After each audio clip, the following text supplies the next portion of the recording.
Welcome to Tran Plays The Peacekeeper. There's a regular popular game out called Helldivers 2, and I've always wanted to make a short video on The Peacekeeper. Get off my land, you hooligans! No way, Peacekeeper. We came here for your peace. Over my peaceful body.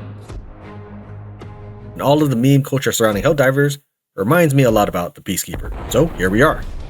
Before the mega hit sequel showed up, I actually thought about trying to do a series of the first game, almost 10 years ago now. I was a lot less confident than I am now, and I was intimidated away by the game counting how many deaths you had. I knew my speech was pretty wooden or flat. Who would watch if I was also not good on top of it? That's actually the reason why I call some of the series Tran Wins. My lack of verbal emotions is why I've tried to grow my channel by demonstrating quality performance. I've actually been using synthesized voices for a while now, here and there. This episode will be one of them.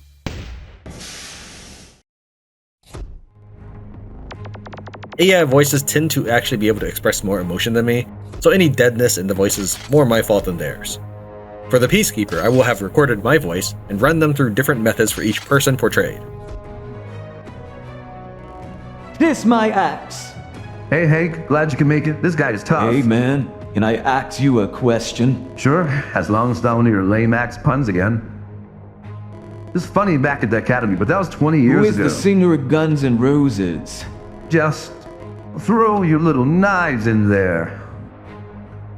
Anyways, like a loner shooter, this flash game requires you to take down enemies rushing mindlessly towards you. There are some differences between this and a loner shooter. The first is that there are far fewer weapon types. In the Peacekeeper, you have a generic weapon that can be upgraded, and your shots will damage anything in its path and disappear upon impact. Enemies don't attack structure, but must instead hit you.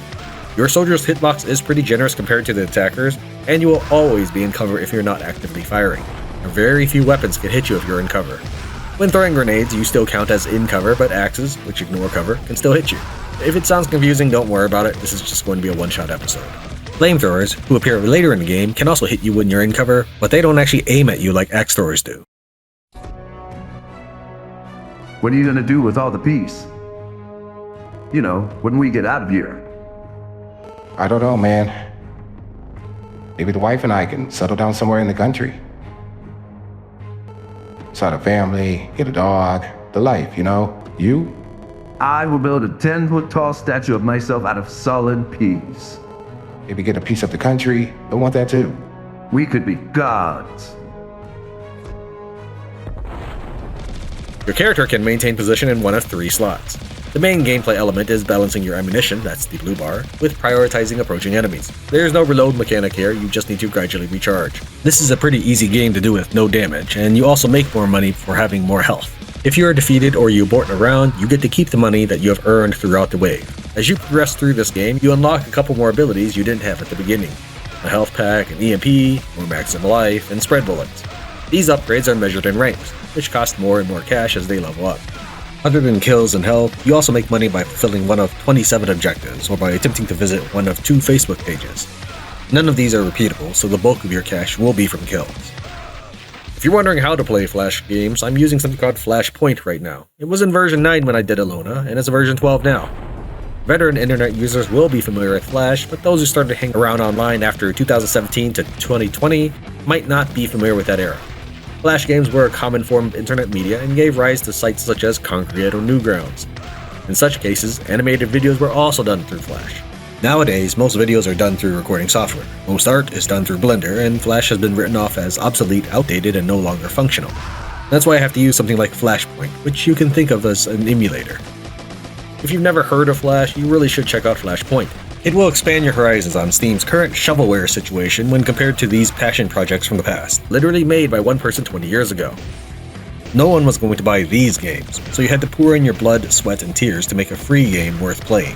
Additionally, you'll get hundreds of games for free that you might never have experienced otherwise. Most Flash games are probably action-oriented, but there's still quite a few RPGs. Stand back, soldiers. My shield will protect us all. Finally, I've been shooting non-stop for hours.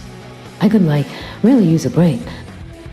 Yeah, must be real hard to just shoot straight forward. You know you can shoot in other directions, right? I have a condition.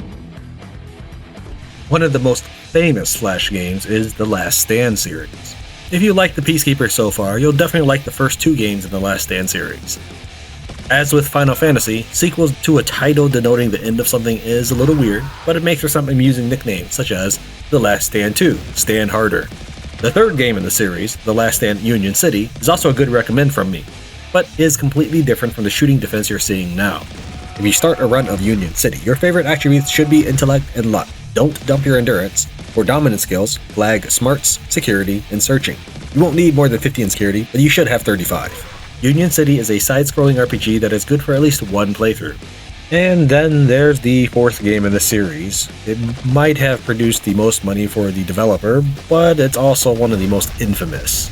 Dead Zone is an online, real-time, squad-based social game utilizing PvP in the style of idle time and Facebook notifications and tons of cash shop issues. Aftermath is the fifth game in the series and not written in Flash. I've heard mixed things about it. We're more peaceful than you.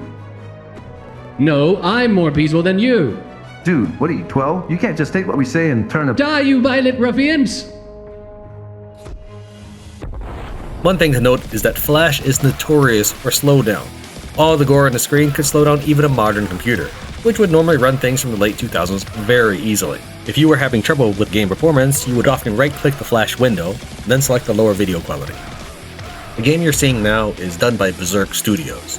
They've made games such as Berserk Ball and Frantic Brigands, which were popular but not my cup of tea. My favorite game by them would be Sands of the Colosseum, a team-building RPG set in a gladiatorial arena. You'll chop people's arms and legs off and shout enemies to death as you figure out how to make your gladiators overpowered. They've actually re-released all of their Flash games in 2021 called the Berserk Flashback for $9.99, which should feature multiplayer compatibility, so the group still retains some functionality. They don't appear active on the Steam forums, and it sounds like any premium cash shop items normally locked behind a paywall have just been straight up removed rather than letting you earn access to them as you might with their normal variants.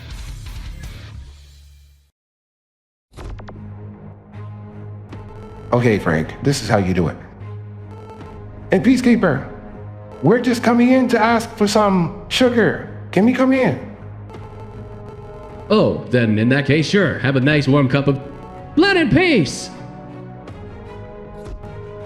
Because Flash was essentially the wild west of the internet community, it didn't often worry about copyright issues as we do today. Not only was the World Wide Web something foreign to most corporations, but trying to find and stamp out a lone software creator was unlikely to be worth it from a financial viewpoint. You can find knockoff versions of Tetris, Pac-Man, or other early games if you look for them. Similar to the Sands of Colosseum game I mentioned earlier, there's also the King's League series. A common game type back then was called the Tower Defense game.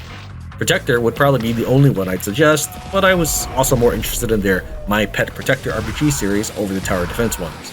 In My Pet Protector, you choose between domestic and adventuring tasks to raise a character and see what ending is unlocked. It's like Final Fantasy Tamagotchi. If you like RPGs, Epic Battle Fantasy has you covered over 5 games, with the first, second, fourth, and fifth game all on sale on Steam. And when I say on sale, they actually are under special promotion right now until March 21st, where you can get them anywhere between 50 to 70% off. Another solid RPG is Marduk. An interesting gimmick is that you should be able to transfer your saves as you progress through the 3 chapters, which are 3 different Flash games. For a bit more of a Western feel, there's also Sunny 1 and 2, which is an RPG with a bit more freedom in how you build your character in it, as the games focus on the protagonist of the same name. Swords and Souls, and a separate franchise called Swords and Sandals, are also good entries into the Flash RPG era. If you want a little more complexity than that, there's also the Crystal Stories series, as well as the Valkyrian Art. If you're looking for even more hardcore than that, something closer to the famous Wizardry series, there's also Monster's Den. As far as I know, you can skip the original Monster's Den and go straight to its sequel, Book of Dread, which should include the first game's campaign with it. Have fun with party creation, but don't have more than 3 frontliners or 3 backliners.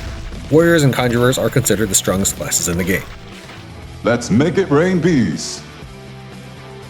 Is that skulls impaled on your backpack? Yeah, so? Got a problem with that? Nope, not at all. Hold me? Get away from me, Frank.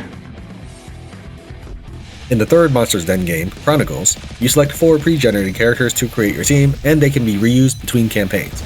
Normally under $6, Monster's Den is also on Steam for 75% off until March 21st. The developer does appear to be responsive even today in 2024. Maybe you're more into adventure games. Motherlode is another large game in which you dig towards the center of the planet to unearth its secrets. As you play the game, you also unearth resources to upgrade your mobile digging machine, which is like a tank with a giant drill.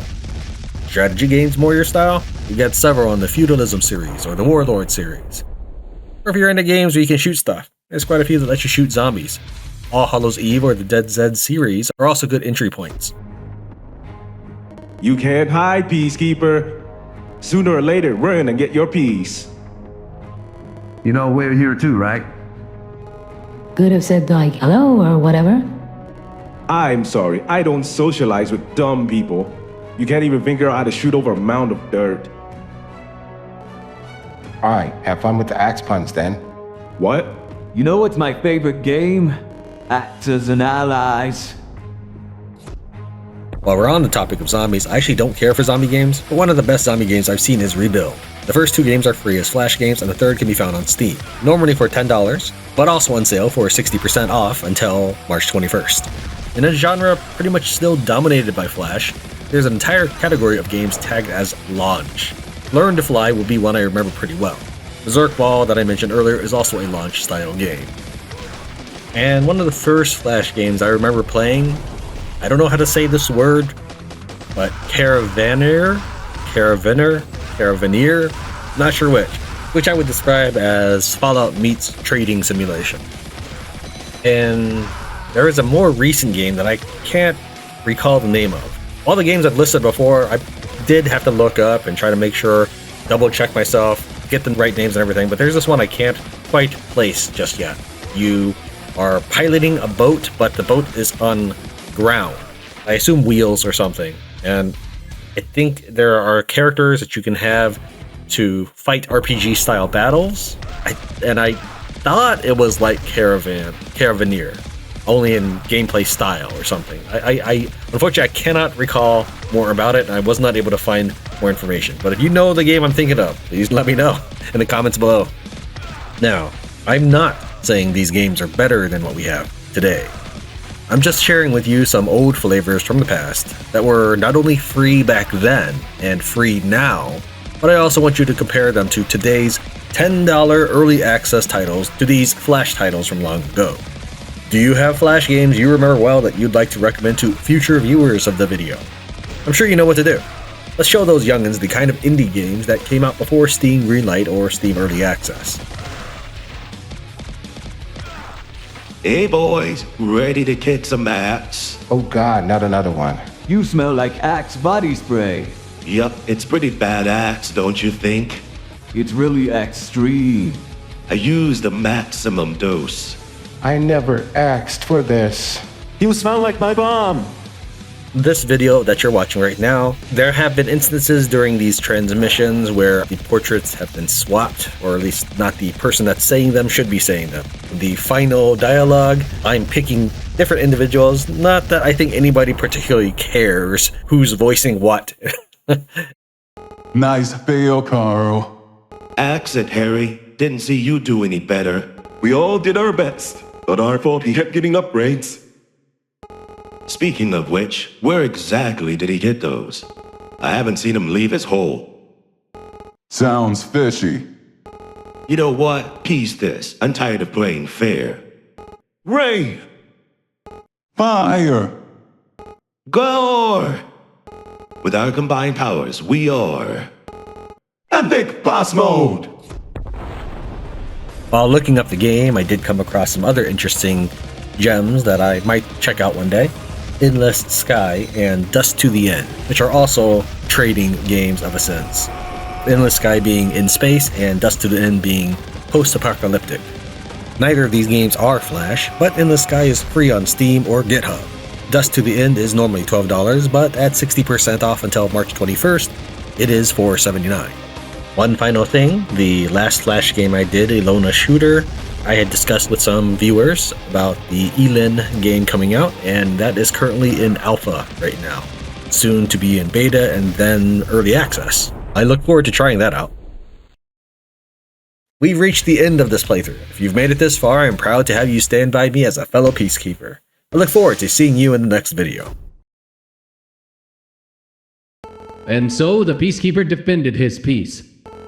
The remaining delinquents left in the sunset with their tail between their legs. whilst our hero stood valiantly, his long, luscious hair blowing in the wind. What the piece are you talking about? We're right here. Is he talking to himself? I think he's lost his marbles. The words are like mind magic.